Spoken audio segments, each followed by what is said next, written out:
ہندوستان کی سرزمین پر دیکھیے کتنے فتنے اٹھ رہے ہیں. پھر ایک فتنہ اٹھا جسے کہتے ہیں فتنہ شخص مثل، اور میں اس کا تعارف کرانا چاہتا ہوں. امیر حسن سہسوانی نے یہ فتنہ سب سے پہلے اٹھایا، اور اس وقت حضور حافظ بخاری کی عمر سے 12 یا 13 سال کی چھوٹے سے بچے تھے. امیر حسن سہسوانی نے سب سے پہلے یہ فتنہ اٹھایا کہ میرے نبی کی طرح صرف ایک نہیں دو نہیں. سنیو تم کہتے ہو کہ نبی کا کوئی مثل نہیں، نبی کی طرح کوئی نہیں. امیر حسن کہتا ہے میں ثابت کر سکتا ہوں ایک ایک نہیں، نبی کی طرح 6 لوگ اور موجود ہیں، تمہارے پیغمبر کی طرح 6 لوگ اور موجود ہیں. اسی کا نام فتنہ شخص مثل ہے. 6 لوگوں کو کہتا ہے تمہارے نبی کی طرح، میرے پیغمبر کی طرح 6 لوگ اور موجود ہیں.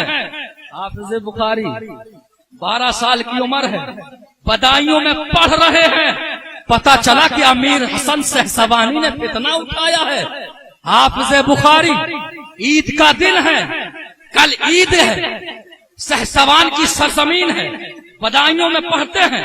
رات میں بغیر بتائے اپنے استاد عبد القادر بدایونی کو بغیر بتائے چپکے سے نکل گئے دین کی حفاظت کے لیے، ایمان کی حفاظت کے لیے. 12 سال کی چھوٹی سی عمر ہے اور حافظ بخاری ایمان کی حفاظت کے لیے نکل رہے ہیں. حضرات صبح ہوئی، سہسوان پہنچ گئے. عید کے لیے لوگ اکٹھا ہو رہے ہیں اور عیدگاہ میں امیر حسن سہسوانی تقریر کرتا تھا، اپنا یہی عقیدہ لوگوں کو سمجھاتا تھا. لوگ گمراہ ہو رہے تھے. حافظ بخاری صبح پہنچ گئے. جب سارے لوگ آ گئے عیدگاہ بھر گئی. امیر حسن سہسوانی کے آنے کا وقت ہوا. اس سے پہلے کہ امیر حسن سہسوانی آتا، حافظ بخاری ممبر پر تشریف لائے، ممبر پر کھڑے ہو گئے. 12 سال کا بچہ ہے، پورے مجمع میں امیر حسن سہسوانی کے سامنے اس کے منہ پر اس کے فتنے کو للکار رہا ہے. اور ایسا للکارا کہ جب تقریر ختم ہو گئی تو یہ دشمن امیر حسن سہسوانی خود اٹھا، آپ کی پیٹھ پر ہاتھ مارا، کہا بیٹا اگر عالم ہو تو تمہارے جیسا ہونا چاہیے، اگر کوئی جرأت ہونی چاہیے تو تمہارے جیسی ہونی چاہیے. فتنہ شخص مثل کا رد کس نے کیا؟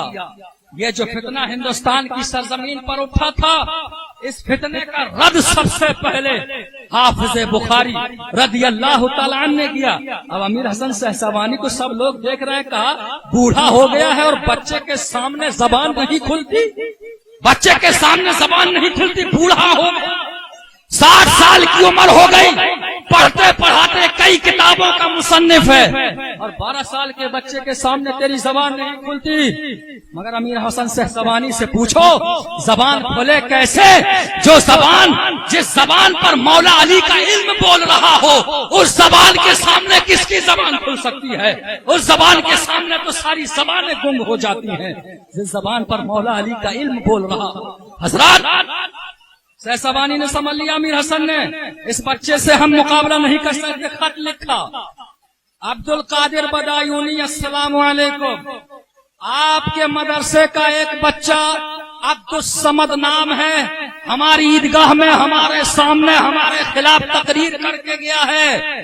آئندہ بقرعید میں خیال رکھیے گا بچہ آنے نہ پائے، ورنہ یہاں فتنہ اور فساد پھیل جائے گا. خط لکھ دیا.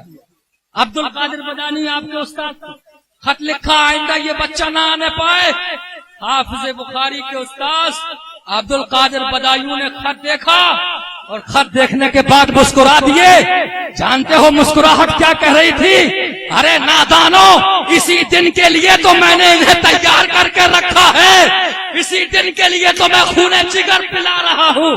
حافظ بخاری سے کچھ نہیں کہا، خاموش رہے، کچھ بولے ہی نہیں. کہاں گئے تھے، کدھر گئے تھے، کیا کر کے آئے ہو، کچھ نہیں.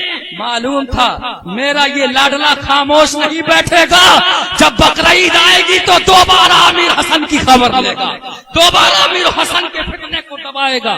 وہی ہوا، حافظ بقرعید آئی، حافظ بخاری پھر چپکے سے چلے گئے۔ عبد القادر بدایونی نے رات میں کہا ذرا ڈھونڈ کے آؤ عبد الصمد بستر پر ہے کہ نہیں۔ اب جب دیکھا تو بستر پر نہیں، کہا ہو نہ ہو میرا بیٹا فتنے کے خلاف لڑنے گیا ہے، گمراہیت کے خلاف لڑنے گیا ہے۔ اپنے آدمیوں کو آپ نے خط لکھا، کہا جاؤ سارے لوگ میرے اس لاڈلے کے پیچھے چلے جاؤ، میرے لاڈلے کو خراش نہیں آنا چاہیے، بولنے دو، آزادی کے ساتھ بولنے دو۔ میرا تو دل چمک رہا ہے، آج مجھے ایسا شاگرد ملا ہے جو 12 سال کی عمر میں 60 سال کے بوڑھوں کو پانی پلا رہا۔ یہ کون تھے؟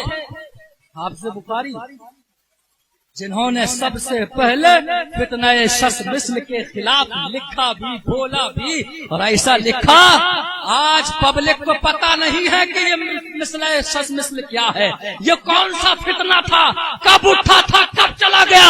حافظ بخاری نے ہمیشہ کے لیے اس فتنے کو اس طرح قبر کے اندر ڈال دیا، دنیا سے امیر حسن بھی مٹ گیا، امیر حسن کے ساتھ اس کا